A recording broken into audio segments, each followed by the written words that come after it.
G'day everybody, Matt Ellis with you for a brand new series of the Cricket Library podcast, and we're getting things underway with the man they call the frog in a blender, Paul Adams, iconic South African spinner who had a meteoric rise to international stardom in the 90s. He played 45 test matches for his country, and today we hear his story on the Cricket Library podcast. It's a very warm welcome to the Cricket Library podcast. Paul Adams, thanks so much for joining us. Thank you for allowing me to chat. It's always good and nice just to reminisce.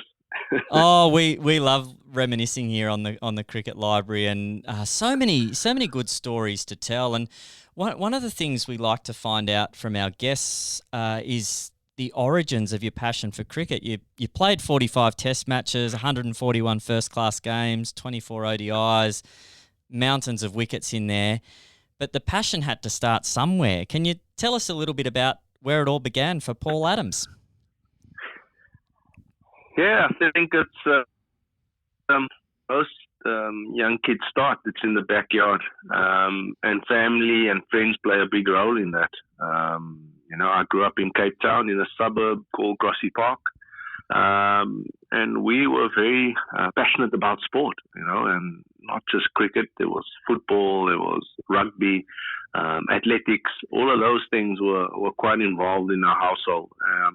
I'm the youngest of, I've got 3 older siblings, and all of them were very sporty, in cycling, in various sporting codes as well. But the one significant thing was that my dad was a fisherman, which spent a lot of time away from home. He would almost go away for a month, come home for 5 days, and have to be off. But he made sure always when growing up that he was home during the summer months, take his leave, and sit along the side of the field and try and help take us to the cricket grounds. Sometimes act as a team driver where you have to fit in a whole lot of kids in a car and get the kids to the ground. But those moments are special ones, and they're the ones that really just sort of build that passion, that drive, and wanting to be on the cricket field and wanting to perform. In Australia, a lot of us, when we grow up, we play backyard or front yard cricket. Is that something that you did with your siblings? Did you get out in the yard and play games with tennis balls and things like that with your family? Yeah, exactly that. You put the rubbish bin out there as the wickets. Use stones as the other side there, and we play in the yard, or we would play as well street cricket, which is very much like the neighborhood. And you'll play in the road, so if you hit directly into neighbors' yards, and that you're out, and you'll get the stories where you think, don't hit it into that neighbor's yard. She'll be making tennis balls, some tennis ball stew. Any vicious dogs in the neighborhood there? Yeah, it was all fun. Yeah, now plenty. So you got, you're making me think now back. You got to time it, get the ball, run. A lot of fun. Now, when did you discover you could spin the ball? You've got this iconic bowling action that we all know and love. When did you think this is something I could be pretty good at? Yeah, I started bowling spin much later. I grew up actually just bowling quick, fast with that action. And the story goes, when I was about 10 years old, 11 years old, I was playing a game of cricket, and the gentleman just stopped the game and he said, why don't you hold the ball with your 3 fingers on it? The typical leg spinner's grip. Yeah. And bowl slower. I never had access to knowing how I looked when I bowl or anything like that. I thought I was like every cricket player, any bowler, bowling with his head and bowling, and I was pretty accurate at a young age. So I journeyed along, sort of bowling spin, bowling seam, but still going towards the seam a lot more. So always very active in the game. But only at around the age of 16 or so, I really started focusing on spin. And that's where I also developed my unique grip. Wanting to turn the ball away. It's just those years, there wasn't the internet. There wasn't all this access to footage and all of those things. So it was very much self-taught in how I needed to bowl, how I needed to take wickets, how I had to go about it and be accurate. So it was quite a journey for me going about bowling spin. And lots of hours of trial and error. Did you find that you'd mess around with different ideas and then you got onto something that worked for you? Yeah, those trial and errors always happen in the backyard with a tennis ball. So, and I think you'll listen to a lot of spinners that have played international cricket, especially guys who did different things with the ball.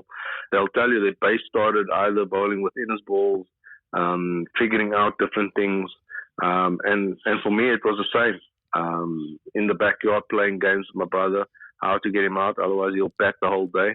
And it just made it a big challenge for me, you know. So and that was probably where the building of character and always wanting, can I figure it out? Can I get something different? Going to take him out. Yeah, God bless our older brothers. They, I know I did lots of bowling to my big brother in the backyard, and the same kind of thing. You just want to have a bat and do whatever you can to get a turn with the willow. Now you're very young when you burst into first class cricket. What was that progression like? Yeah. Into the first class ranks? Yeah, it's sort of, they labeled it the season of magic. So if I take it back, I was in my, well, we call it now grade 12, back in 94. So I got out of school and so the year of 95 was, Mom asked me, are you going to study? Are you going to, what you going to do with your life, you know, beyond school? So I said, look, I've been invited to go to the Western Cape Cricket Academy, which is there in Cape Town, and it was run by Eddie Barlow at that stage. And I wanted to give cricket a go and see where I ended up for the next year, you know, and see where it takes me.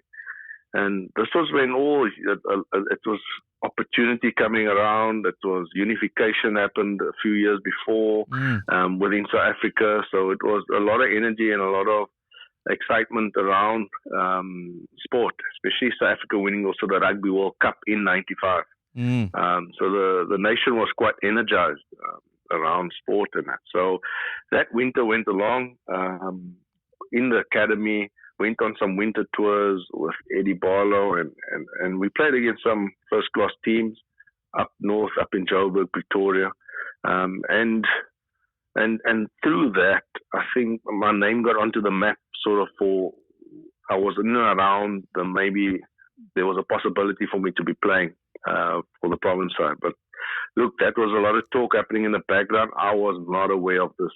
And we played our first game, club cricket. I picked up 8 wickets. And then the next weekend I got picked in the sort of the provincial B side to go along and play. And the next week, I'm getting a phone call. I'm picked in the A side to go play alongside your Eric Simons, your Gary Kirsten, your Craig Matthews, and all of them play alongside in that team. And I'm like, wow, okay, that's been quick.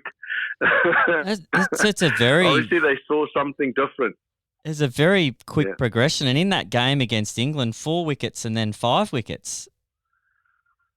Yeah, that was sort of this was before that first class game. That was after, actually. Oh, okay. So I played that for my first game. Yeah, I played my first game for Western Province. Picked up a 6-wicket haul in the second innings. And while we were busy, I was looking up the scoreboard. They're announcing the South African A side to play against England. And my name's on the board. And I was, wow, Sheesh, no.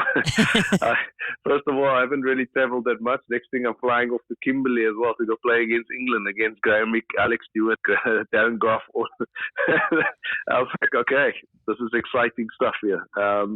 Getting to that game, that's where I took that 4 and 5. Yeah. And the A side won the game against England, and that's where it just went crazy. I think the English media, who's this kid? Where's he come from? And people just became so aware of me as a player and someone being very different, taking wickets. It just created a frenzy around the country. Yeah, absolutely. And you're fairly new to this kind of thing. You're very young. You're in the mix. Were you looking up to a lot of these guys? Are these guys you'd been watching on television? And did you ever dream that you'd be sending a few down to these guys? And not only sending them down, but sending them back to the sheds? You know, I sit back and I only when afterwards it all happened, you sit back and you think, yeah, what just happened? Because it all became a very blur, things happening quickly for me. Because I was quite a quiet guy in the dressing room, or just in general, very quiet. And only later on you think about what impact you had and how quickly you got into the position of playing in the first class team and that rise to play alongside those players. Because I'll tell you now that if you went back to that time, you go to my bedroom and there was posters actually of all those players that were sitting on my bedroom wall that we used to get from the magazines, and they were all around in the room. So that visuals were always there to play and look up. And you know, it's also the time when Shane Warne came on the scene. He was a big inspiration to go with, but to take up the spin bowling and sort of bamboozle batsmen more and try and be like that, you know. So it has a big impact in young cricketers' lives when you have that visual and sort of imagining yourself playing on those fields, and all of a sudden for me at 18 it happened so quickly. Yeah, and then so you play that game, you get your 4 and 5 wickets, and then the call-up comes to make your Test debut at Port Elizabeth. In that series as well, Yeah. Sean Pollock makes his debut, I think, in the first Test. Yeah. Jacques Callis in the second Test. Yeah. I think there was a game there, Mike Atherton batted for hours on end in one of those games there. And do you think that aspect of South Africa wanting to try and win a Test match, there'd been a few draws early in the series, do you think that played in your favour in terms of the opportunity coming so quickly?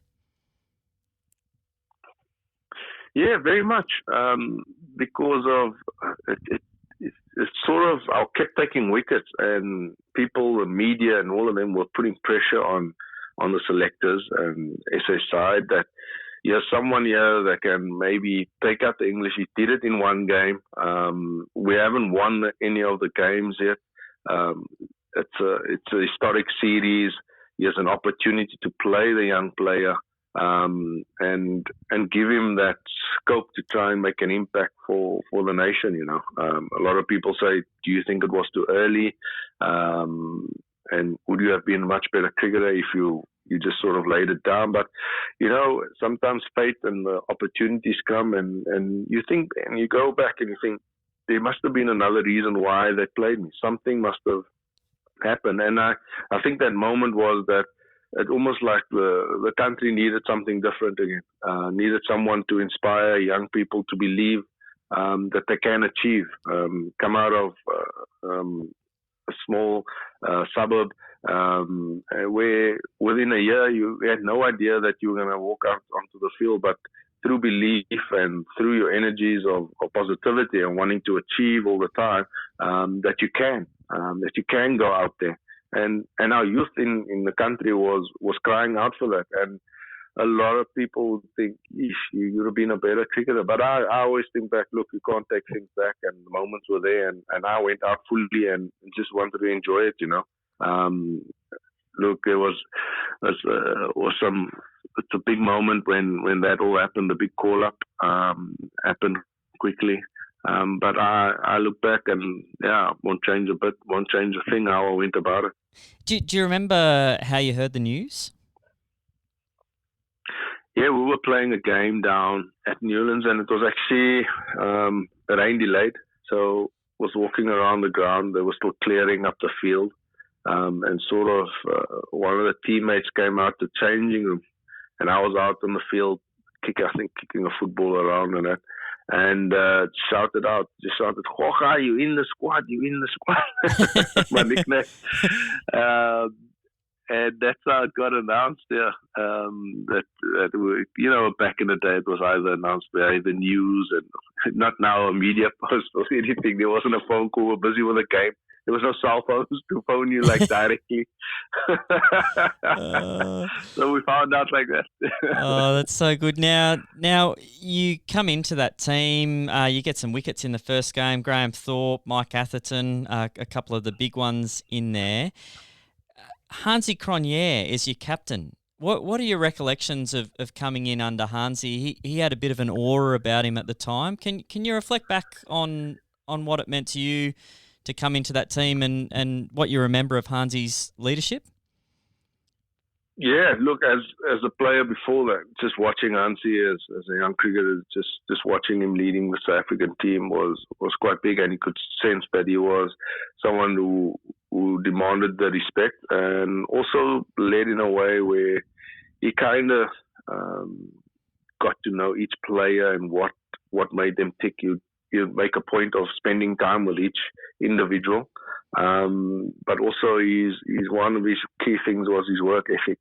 So he wanted that work ethic to really rub off onto the team and that. So and to show the guys that nothing comes easy. You got to make sure you got put the yards in your skill, in your fitness, or fielding. You'd really just pull the troops together in that sort of way, and that's where you get a lot of respect for him as a person. And look, it was unfortunate how his life went about towards the back end. But look, a lot of players who played under him had a lot of respect for him, just on how he would go and how he was dedicated towards his game and towards his fellow teammates. And were there any other players in the squad that when you came in you thought, oh, these guys made me feel at home, or they made it easier for you to transition into Test cricket? Any reflections on players who helped you in the early stages? Look, the young players were very good. Sean Pollack was quite young into it, but a very mature head as well. I knew Jacques from playing against him at school. So we would also very rally amongst each other and sort of spend a lot of time at that stage. Because after that series, we went to the World Cup, so it was also one of my first overseas tours and all of those things. So there was a lot of those going on. I was spending a lot of time with the young players, but guys like Dave Richardson really also sort of took me under the wing as the wicketkeeper was an important one in terms of guiding of having that relationship, what pace, what sort of thing, what game, how we're going about the strategy, all of those. And Hansi, so those key players were. You had a good batting partnership with Dave Richardson as well, didn't you? In your second test, that was an enjoyable one. Being not noted for your batting, can you indulge us and tell us a little bit about that time at the crease with Dave Richardson, where you really you really got under the skin of the England players? Yeah, not many people knew about my batting, even the teammates. So when I got to Dave, when I walked up and he just said, "Look, just try and hang in there with me." I said, "Don't worry, I got it covered." So, and yeah, that's how I batted all the time. I think all the time through. It's sort of reading the situation, what is required, and play for your partner in that sort of sense. And the one thing that stood out was I think they got distracted in trying to take me out instead of pull me out. And it allowed Dave and that just to bat longer and sort of get the scoreboard ticking as well, So and there was some free runs on hand as well. When guys kind of get distracted from what they need to do and lose focus, you get some free balls that you can score. Yeah. Yeah, no, that sounds like that would have been some good fun. It's always fun for the batting team when the tail wags. Yeah, and it was because when I walked in, the game was quite even. We were almost like there was no lead really on. All of a sudden, we put on 73 or 74 run lead. That just sort of just gave us a lot of confidence and put the English team under pressure. And then Polly came in the second innings and he blew them away with the ball. So, and that just, we had to go knock down some runs, 100 runs, I think. So it was quite a good win, and that was a series win for us. Yeah. Yeah, you get a series win in the tests, and then the one-day internationals are something like 6-1 as well in the home series there before the World Cup. And the World Cup started really well. In your group games, South Africa, everything tracking really well, and then unfortunately in the quarterfinals you bow out. What are your reflections on that time at the World Cup? Were you feeling the pressure of the occasion for a young guy, or was it just enjoyable to be on your first overseas tour? Yeah, as I said, it was my first trip overseas, and where to go? India, and we were in Pakistan. Yeah. So it's quite different to what it is now. It was quite a big eye opener about how people live and how people are really passionate about the game. I got to, especially at the opening ceremony, meet a lot of more of my heroes there as well. Wasim Akram, Shane Warne, Waka Yunus, met them all there as well at that opening ceremony. So for me, it was quite exciting and getting to mix with the best players in the world, you know. But if I think back, we were rated as one of the top teams as well for that tournament. We had a good record going into it. The squad was quite excited. We gelled nicely. We prepared well. However, like for me, from a personal point of view, it was just sort of a time where I thought I could have played a lot more. They almost used me as a cricketer for surprise moments, you know, in key big games. We don't want to show them what I can do and all of those, and sort of hide me. But if you just think back, if you look at how cricket goes, you make sure you're playing those best players so they can get into their rhythm, get into their games. Yeah.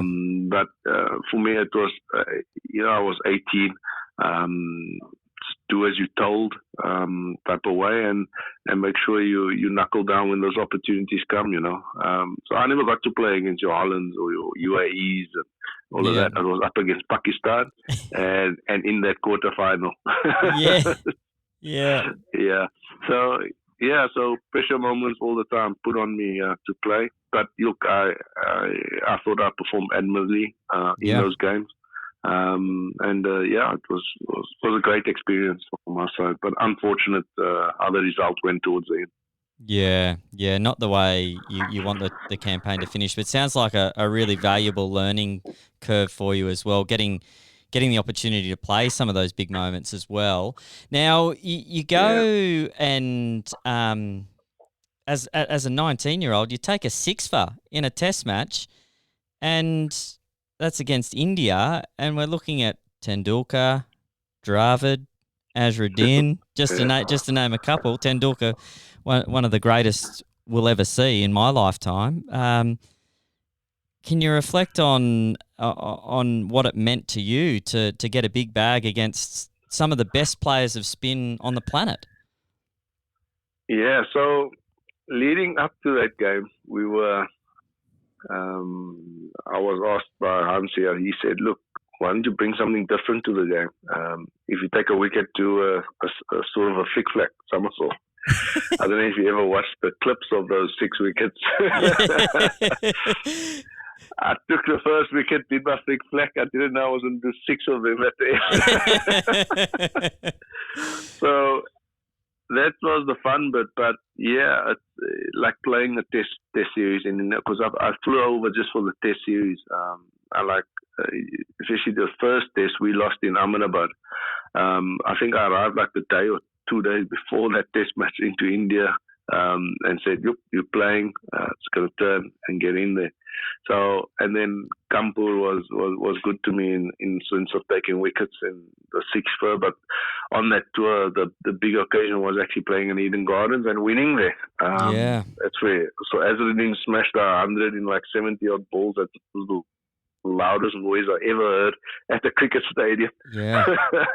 But then I got him out and it just went silent again. It's amazing playing out there. So it's just a special time. It was my first fight in Test cricket as well, which made it quite cool. Yeah. Yeah, and a pretty good season, the 96-7 season. I think 27 Test wickets in that season there, and things were looking really good for you. And I just wanted to ask you about how you sort of managed being sometimes in the team, sometimes out of the team. You touched on it at the World Cup, how you felt you had limited opportunities. You also had some injuries in your career as well. Can you kind of reflect on looking back and thinking the lack of continuity you had from being in sometimes and out at others, and what that impact had on you? Yeah. I sometimes joke about it in saying that I'm probably one of the most kept 12 men in world cricket. You know, I think along with Paul Rifle as well. He also sat a lot on the sideline, catch the odd game during a tough period to try and get into a team. But in my one was more of, catching a game at the end of a series when there's nothing really to play, get an opportunity. Only really later in the 2000s where I started sort of looking at me as the leading spinner, getting in there. So it was really a stop-start all the time situation in my cricketing career, especially at international level. And I felt that for me to have grown would have been get a lot more continuity, which I think in this day and age, they think more along that line, get more opportunity into players, giving that area for them to grow, and allowing them. But you also require that squad around you, to kind of just make sure they're looking after that sort of skill. Make sure you're bowling in the right moments. Make sure you're in the right surfaces when you're going to play, and all of those things. So there's a lot more detail that goes into the thinking in these days around the games and things. So yeah, if you think back, that's why now as a coach, you think back on those things, and you try and make sure you create an environment that is more growth orientated towards cricketers. And do you think as well, being a spinner, you need to feel like your captain's backing you, your coach is backing you, and they've got full confidence that you're going to do a job? You had a number of different captains over your time. I think you would have played under Sean Pollock, you would have played under maybe even Mark Boucher and Graham Smith, as well as Hansi. Did you find that they all had their own different way of getting the best out of you? Yeah, each one was very different in how they managed and how they went about their captaincy. So it was quite important of getting that relationship. And that's probably one of the better advice you can give any young cricketer, is make sure you're always working on your relationships around the leadership within the team. Bowling spin is enough, is hard enough, So making sure they're on the same page with you and how you're thinking and how you think it's going about in that moment and those stages within a game is important. And you have to talk about the game, It's not where you're going to be finding players like Warren and Mullithran dropping out of the sky, and you got to really work on game plans where they have to construct a way how they can build pressure. Is the wickets conducive for you, and how we're going to approach it in that sort of way. So each one probably was a different way of approach. Some allowed you to take care of everything, allowed you to take control of your game, and some wanted to control your own game without communicating really on how they needed to go about it. But that's all part and parcel of cricket. I always say cricket is like life, you know. If you aren't really prepared for the ups and downs and things, then yeah, you're gonna learn the hard way about it. So it's an incredible sport that you can go through, and how to manage it is so important. Yeah, absolutely. And you speak about the highs and the lows. We'll talk about another one of the highs, the 10-wicket match against Bangladesh, 2003. Bit of a day out for Jacques Rudolph and Boda Dippenar. They peeled off plenty of runs with the bat, so you had plenty to bowl to. But the 5 for 37, followed by 5 for 69 against Bangladesh. Any reflections on that match? Yeah, geez. First 10-wicket all for me. Playing in Chittagong, it was quite an experience. You know, Bangladesh is also a cricket crazy place, and for me to come in, I think the fifer was the first one was okay, cool. We got it. We got some big runs on the board. Then that sort of set up for me to really get into them. They were under pressure in that sense, and weren't quite sure how to go about playing me. So it's and picked up that fifer to win the game for the team. You know, so I know man of the match went to Jacques Rudolph for his 200, but picking up it, I could have given it £2, but it was it was good fun to go out there, and it was like one of our first tours as well to Bangladesh. Is there a better feeling as a spinner doing the job for your team in the second innings and skittling a team out like you did? Is that the epitome of what you set out to do as a spin bowler in Test matches? It's an amazing feeling, you know. And I would make jokes in the changing room, especially with Lance Klusner. He'd come to me and he'd say, "Look, we're here on day 4 and 5. It's the last innings," and he'll say, "Here's the key." Almost like, "Here's the key to the engine. You're the engine, though. You must drive the car. You're the key." And say, it's not left up to the Seabers here. You're the man for the job. Here we go. No pressure, son. So, but it was all fun, you know. You got to understand that when conditions are in your favor, you want to do it, you know. You train for it, you prepare for it, you know, and your contribution becomes massive towards a win. Even if it is small or it's big, but when you do it in the final innings and you bowl it team out, it's an amazing feeling for a spinner to achieve that. Yeah, absolutely. Now, you don't retire from cricket, I think, till probably around October 2008. What was the transition like for you out of playing? You get into some commentating, doing some coaching as well. What was it for you that was the key deciding factor to sort of say, okay, I'm ready to move on to the next thing? And how has that move been for you? Yeah, it's an interesting one.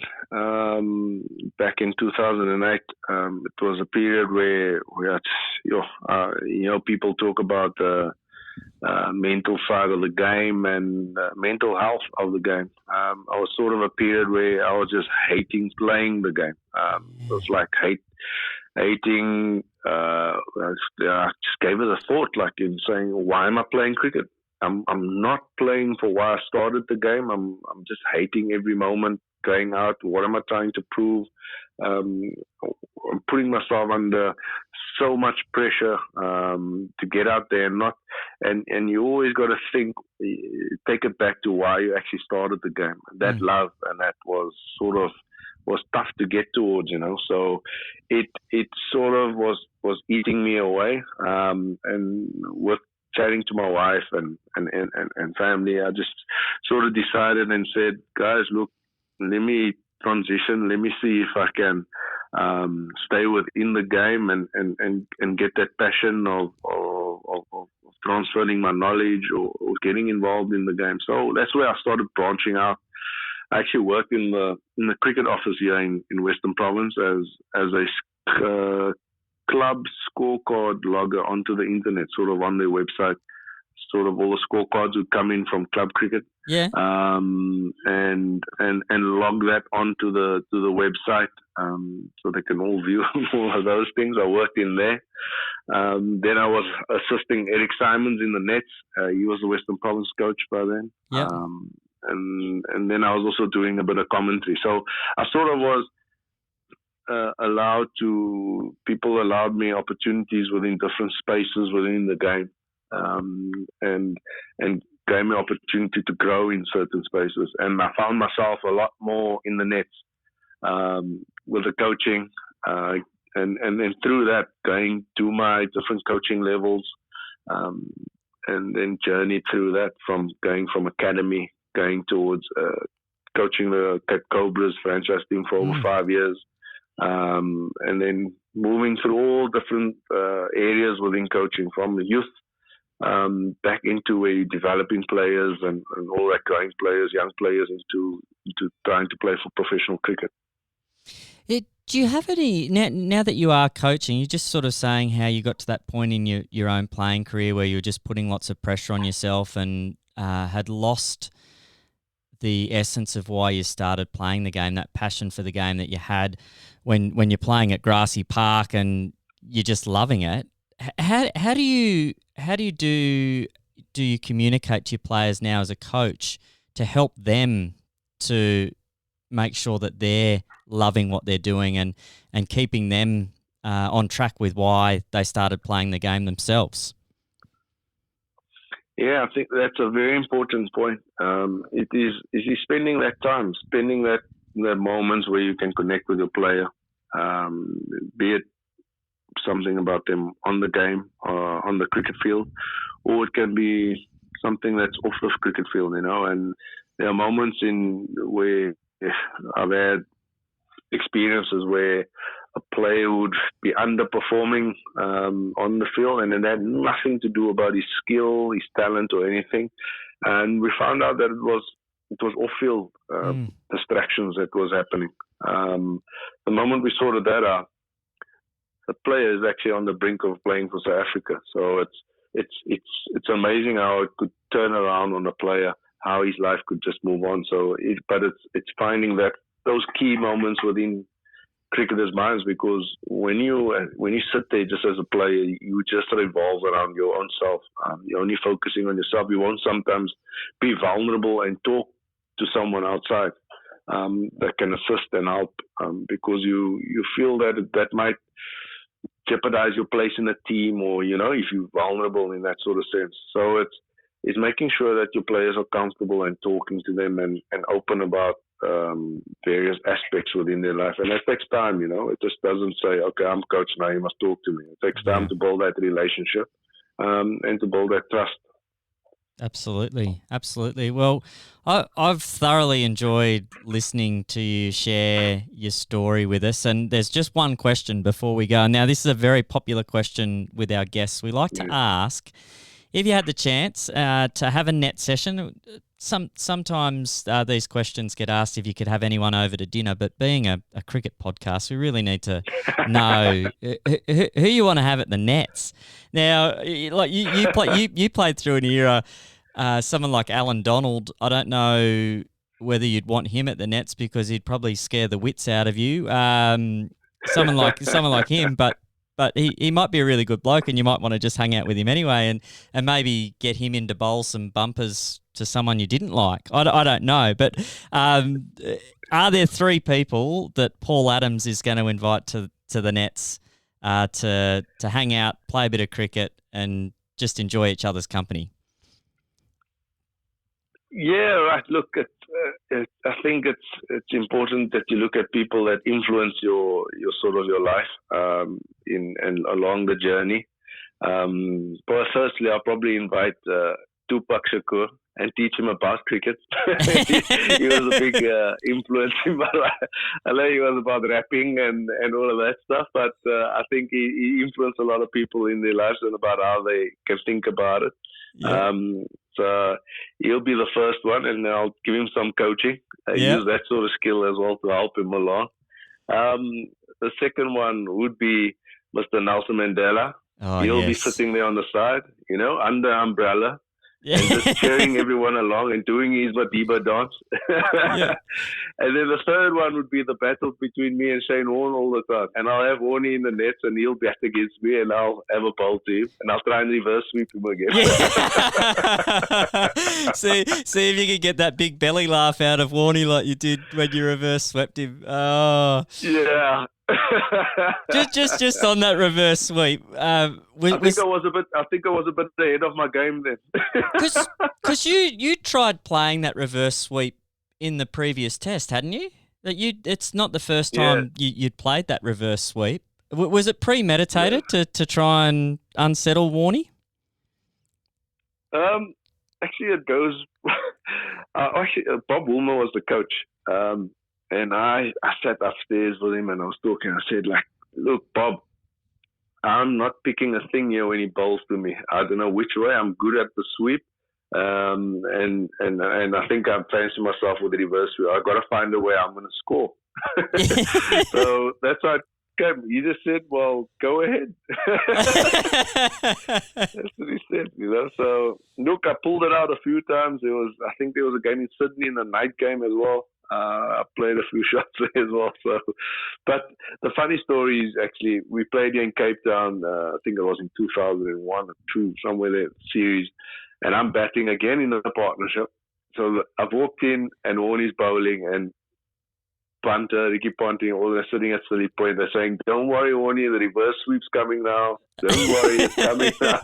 And Gilly, and I kept looking at him, and he kept bowling, and I blocked, but then he threw one up, and I slug swept it for 6. And my reply was, "Well, guys, if I can hit that way for 6, I wouldn't go for the reverse sweep anymore. Thanks for coming." Oh, I love it. Oh, that must have been a bit of fun. Oh, very good feeling. Well, thank you so much for sharing the last little while with us, Paul. I thoroughly enjoyed watching you as a cricketer, and it's been a real privilege to talk to you and listen to your story. And I dare say all our listeners would think the same way. And we thank you so much for being a guest on the Cricket Library podcast. Yeah, always great to reminisce, and especially, I hope everyone keeps safe. It's a tough stage in the world at the moment, but good to talk about all good things back in the day. But there's a reality out there that everyone must just keep safe. Thanks, guys. A massive thanks to Paul Adams for joining us on this edition of the Cricket Library podcast. A massive thanks to you too, our listeners, our loyal listeners who tune in and help us to keep telling these stories that inspire a love of cricket. And what an inspirational story this one was from Paul Adams. Growing up, playing cricket in Grassy Park, learning the game, and then being propelled onto the big stage, having an early impact in first-class cricket and progressing into the Test cricket arena and forging a very successful career, 45 Test matches for his country, 24 one-day internationals, and 141 first-class games as well. Playing under the captaincy of Hansi Cronje, coming into Test cricket at the time when Sean Pollock and Jacques Kallis were making their way into the team. And how good were those net session selections? Tupac, Nelson Mandela, and Shane Keith Warne. That'd be very, very interesting indeed. And we really appreciate Paul sharing with us on this edition of the program. We'll have plenty more of these conversations coming up, conversations that inspire a love of cricket, and we look forward to sharing more of them with you in the coming weeks and months. This has been Matt Ellis for the Cricket Library podcast. Bye for now.